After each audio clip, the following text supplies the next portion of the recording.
What's up mga doy? Magandang tanghali sa ating lahat. Nandito pala ako ngayon para magre-release ng Boyga Cynodon na pumasok dito sa farm namin. Nakuha kasi ito ng trabahante namin kasi pumunta ito sa farm. Tapos ngayon, ilagay niya ito sa bin. Ito po yung Boyga Cynodon. So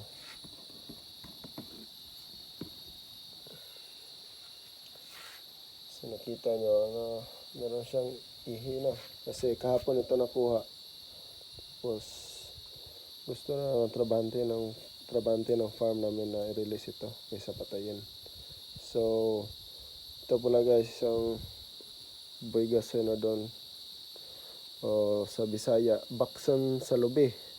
So sabi daw nila na ang ibig pong sabihin ng baksan ay reticulated python or python kung sa Bisaya. So sabi daw namin dito sa mga taga Bisaya na itong Boyga Cynodon ay kahawig lang ng pattern o kasing kamukha lang ng python. So nakikita nyo guys, medyo kahawig na siya. So kaya ito tinawag na baksan sa lubi. So sila po guys ay hindi katulad ng mga reticulated python na humahaba talaga at lumalaki pa.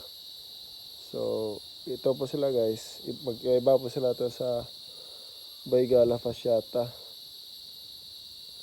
kasi sila po ay mas less aggressive sa mga tao. So ito, sobrang ganda. So ito guys, pumasok ito sa farm namin, i-release ko to. So sa nakikita ko, ang dami niyang parasite.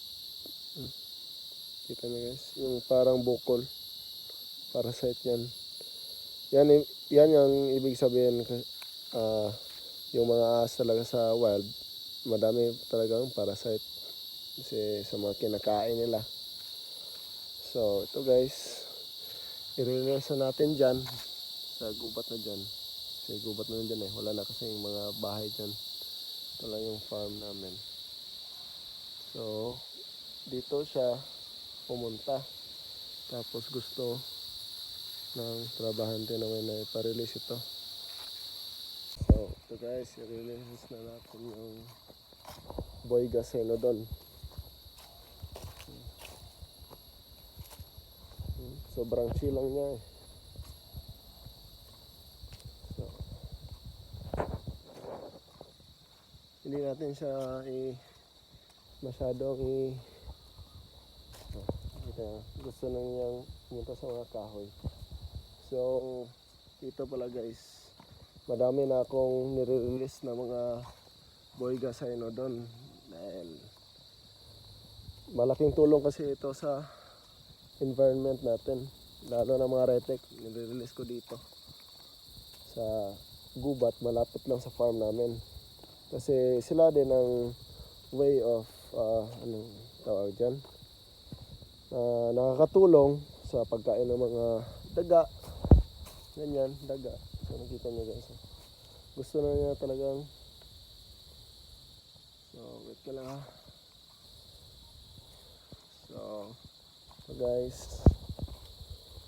so gusto ko ma-release ng mga non-venomous snakes dito sa farm namin kasi malaking tulong sila sa pag-control o pagpatay ng mga daga dito sa farm, lalo na sa mga palayan. So guys, i-release na natin. So ito na guys, gusto na niyang makawala. Wait lang. Tabi.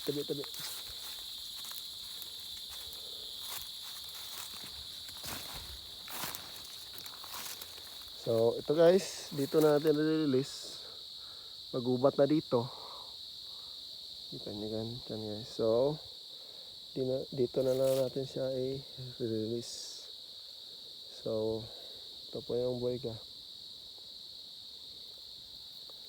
So goodbye.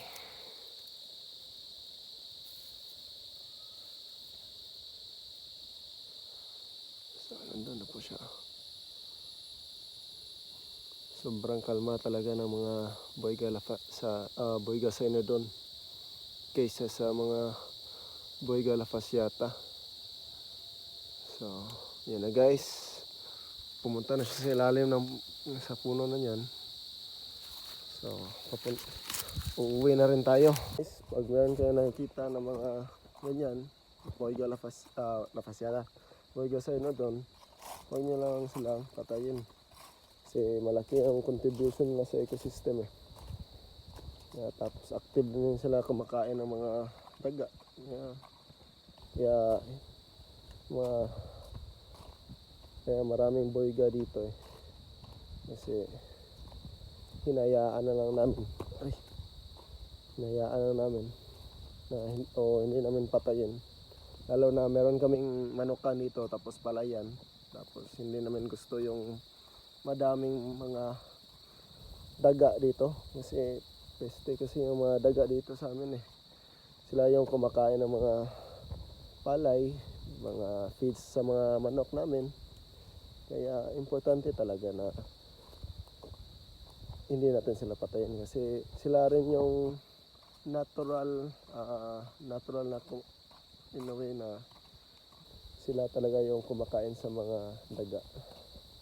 At kumakain din sila ng mga ibon. So ayun guys, uwi na ako. Na-release na natin yung boyga Cynodon. So yun lang mga doy. So goodbye.